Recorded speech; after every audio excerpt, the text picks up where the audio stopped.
Oh man, what's going on, guys? GZTV, we're back with another video. This isn't the last Dexter video, obviously, because there's the spin-off series that I'm going to be starting to watch tomorrow. But wow, we've all been waiting for this moment.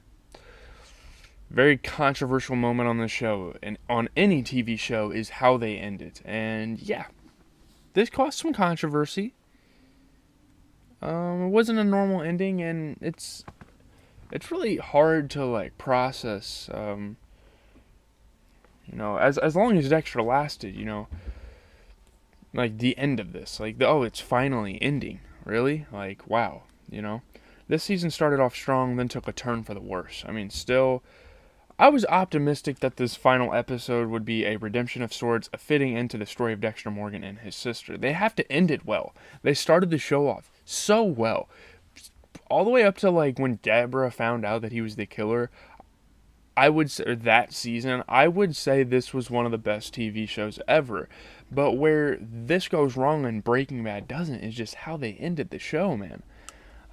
As the closing scene faded, my reaction wasn't shock or sadness. I mean, I'm not really. I am kind of sad that the TV show went, but I'm just kind of mad because what the fuck? What was that ending? I don't know. This is not really extreme anger. It's more fueled by outrage than actual rage. It's the kind of anger you feel after investing so much time into a show that you once loved, only to watch it fizzle out in the most unsatisfying of ways. And shout out to Vulture here, because we're kind of going to discuss off of their stuff. Two examples comes to mind well, it kind of reminds me of Lost. I used to watch Lost with my dad. It's a fresh, exciting show that I should have bailed on long before its ludicrous ending. One of the worst finales in television history, though. Let's not talk about Lost, of course. Me and my dad watched that show together, way back when I was a kid. Dexter's final episode wasn't that bad, but it definitely came close.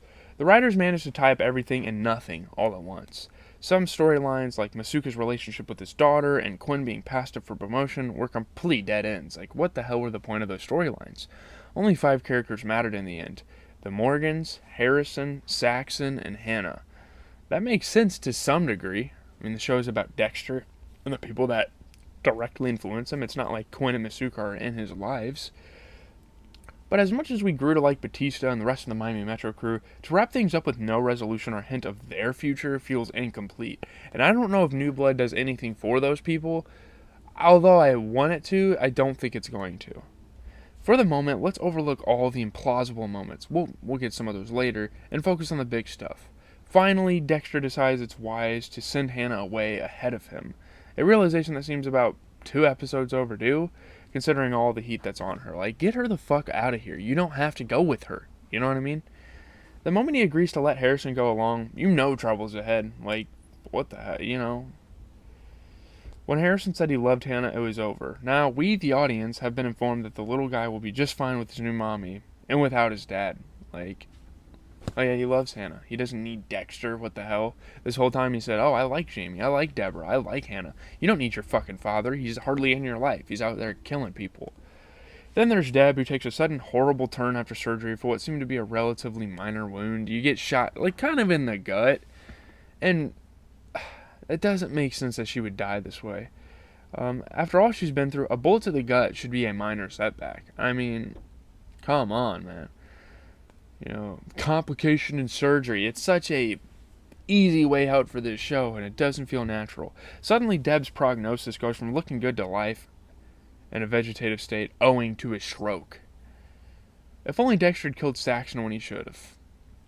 Or if the marshal had any clue that Saxon was the focus of a statewide manhunt when he stumbled across him tied to a chair. He came in the fucking room. Fucking Saxon was right in front of him. He's been all over the news. And this guy's like, oh, you're a victim. Let me undo your shackles so you can kill me. It doesn't make sense at all. The show does not make sense at all. The last 2 episodes, no sense. Dexter spent the last few episodes talking about his future, but with Deb's turn for the worse, he's fixed on the past. Specifically, a series of flashbacks to Harrison's birth, right in the same hospital Deb's laid up in. And that's fine. I mean, sure. Cool moments with his sister before she goes, but again, her death makes no sense, so I don't feel any sympathy. There's some mushy stuff that she's told him a million times already, like how he's always made her feel safe and how she's like kind of loved him, and it's weird. But now Dexter realizes what we've wondered since the Argentina plan was concocted. How can he separate his bloody, tragic past from his bright and sunny future he sees? He fucking can, and ultimately he decides to just fuck his life over in the end completely. As it turns out, he can't, yeah. So Dexter's plan changes. First, he kills Saxon with a ballpoint pen to the jugular, in full view of surveillance cameras, minus the audio, of course. Which, I mean, I thought that was kind of badass. I guess it was Dexter kind of coming forthright and being like, yeah, I'm a fucking animal, you know? Batista, ever a bro, not only buys his story, but encourages Dexter to take off immediately, because really, who's going to miss the former Miami Metro employee who just murdered a serial killing suspect in police custody? Who's going to miss him? Who's going to miss the guy that fully describes the scene every fucking time? Who's going to miss like one of the smartest, kept to himself people ever that don't cause problems? Who's going to miss him? Next on the checklist, cruise up to the hospital in his boat for one last visit with Deb. Should have known what was coming when Dexter appeared wearing his old uniform. Like, oh yeah, he's gonna fucking kill somebody. But is it really gonna be Deb? This was the moment that worked best. Dexter's last kill. The cruelest and perhaps most gruesome of them all. Deb's fate didn't feel inevitable until the news of her stroke. I'd always thought Dexter was the Morgan destined to die. I thought someone was gonna find him, finally, like, catch up to his ways and fucking kill him or something. Deb's death was a mercy killing on two levels, both physical and emotional. Quinn's busload of Nunn's speech wouldn't have wiped away Deb's guilt over what she'd done and what she'd seen her brother do, even if she seemed pretty fine with all of that recently.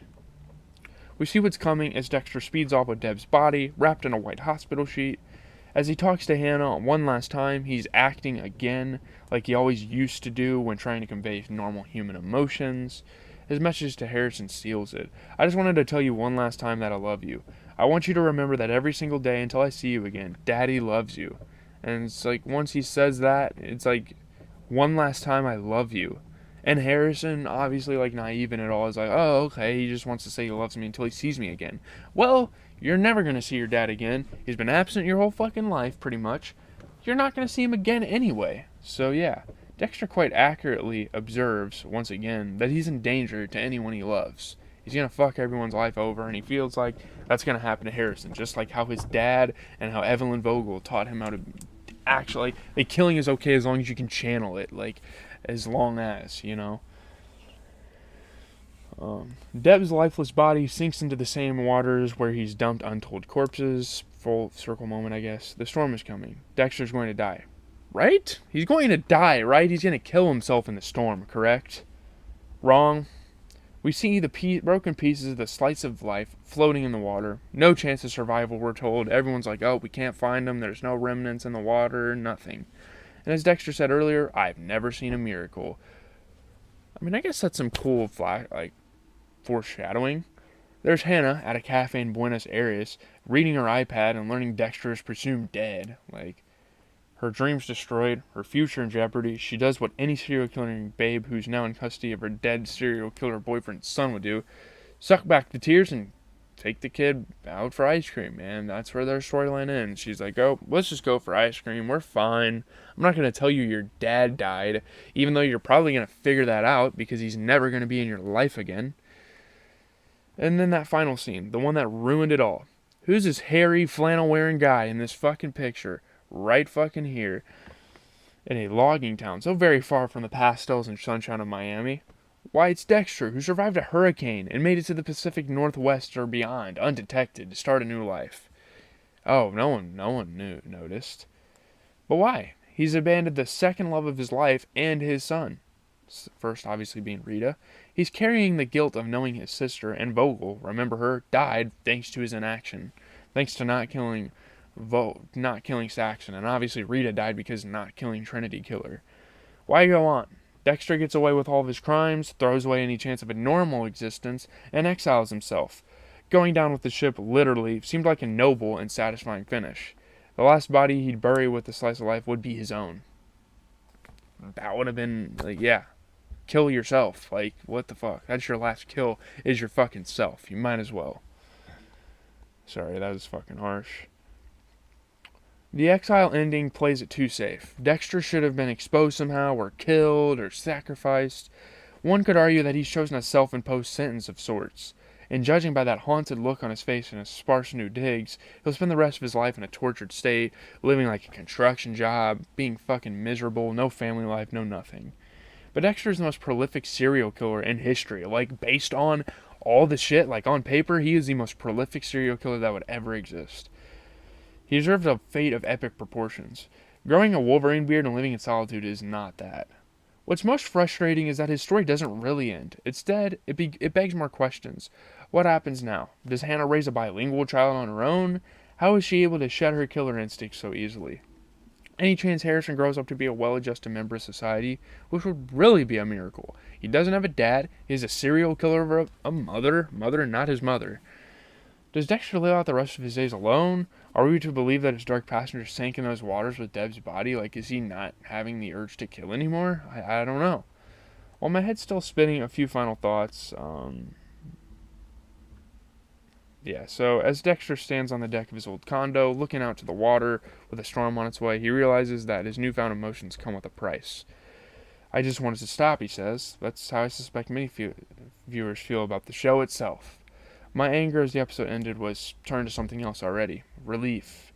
And seeing a once great series finally laid to rest before it could get any worse. Dexter and Deb and all of us deserve better. I think we definitely deserved a better ending. At least we have a spinoff. I don't know, this, what I'm reading with Vulture and what we're discussing off of, obviously probably was written right after the show ended. Now that we have a spinoff, I'm not really sure how those views change. I don't know if people are happy that it's coming back for a spinoff.